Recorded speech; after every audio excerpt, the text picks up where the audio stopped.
That mark, where did you get it? The Yakuza boss froze mid-reach for his drink, eyes fixed on the tattoo curling around the waitress's forearm. His face went pale and like he'd just seen a ghost. Former Staff Sergeant Lennox Creed had spent 2 years trying to forget what that ink meant. But the old man across the bar in Okinawa knew exactly what it represented and why a woman wearing it should have been impossible. Lennox was 31, working nights at a quiet bar 3 blocks from Kadena Air Base.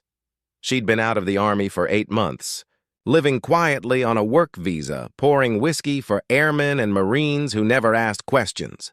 It was the kind of place where regulars knew your name and tourists passed by without a glance. Lennox liked it that way.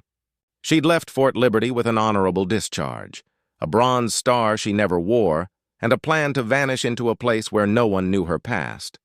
Wherever you're watching from, maybe you understand what it means to carry a weight no one else can see. If you do, you're in the right place. This is Soldier's Legacy.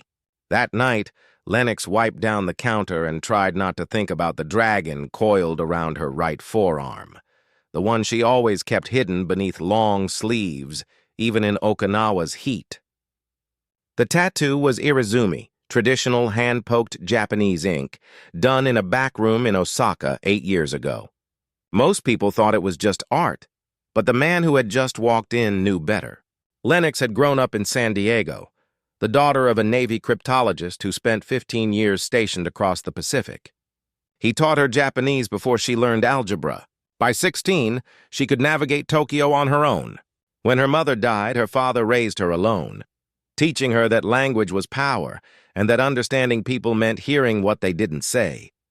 At 19, Lennox enlisted as a 35p cryptologic linguist, specializing in Japanese and Korean. She graduated near the top of her class at the Defense Language Institute in Monterey, then deployed across Asia, supporting intelligence and counter-narcotics operations. By her second deployment, her commanders saw something rare: focus, fluency, and instincts sharp enough to be trusted beyond translation work. Her third deployment changed everything. Lennox joined a joint task force investigating Yakuza syndicates trafficking through U.S. military channels. Army intelligence, NCIS, and Japanese detectives all worked together in the gray space between law and shadow. Lennox was the bridge, the voice between two worlds. That's when she met Yamashita, a Yakuza lieutenant in his 50s, tired of blood and revenge. He offered intelligence in exchange for protection. Lennox translated his every word: names, routes, money trails. His information shattered a network that had ruled Osaka for decades. 17 arrests, $40 million seized, and one powerful boss, Tada, sent to prison. Yamashita disappeared soon after, hidden by police in Kyoto. Before he left, he gave Lennox the dragon tattoo, his mark of trust and protection. Not a clan emblem, but personal, private. She knew how dangerous it was, but refusing would have been an insult. It took 6 hours. Yamashita sat with her in silence. When it was done, he bowed deeply and said she had honored him. She never told anyone what it meant. Years later, that secret walked back into her life. The old man who entered the bar wore a dark custom suit and moved with the slow grace of power. 2 younger men flanked him, bodyguards, disciplined and wordless. They sat quietly, ordered sake, and watched. Lennox poured their drinks, polite, formal, flawless Japanese. The old man watched her hands and saw the dragon. His face changed. Recognition flickered, then hardened. "Where did you get that mark?" he asked. "It's personal," she said. He leaned forward. His voice was soft but cold. He said the tattoo belonged to a man named Yamashita, a traitor who vanished 8 years ago. Only 3 people had worn it. 2 were dead. "How?" he asked. "Does an American woman wear the 3rd?" The bar went still. Lennox didn't blink. "I earned it," she said. "Working with Japanese authorities." He studied her, then nodded once. "My name is Tiada," he said. "Yamashita's boss." He told her he'd been imprisoned 8 years, released 6 months ago, and that Yamashita had died 2 years back, burned alive in what the police called an accident. "If you wear his mark," Tita said, "you were either close to him or very foolish." "I was doing my job," she answered. Teda gave a thin smile. Honesty. I respect that. He placed two 10,000 yen notes on the bar, nodded once, and said quietly, "We'll meet again."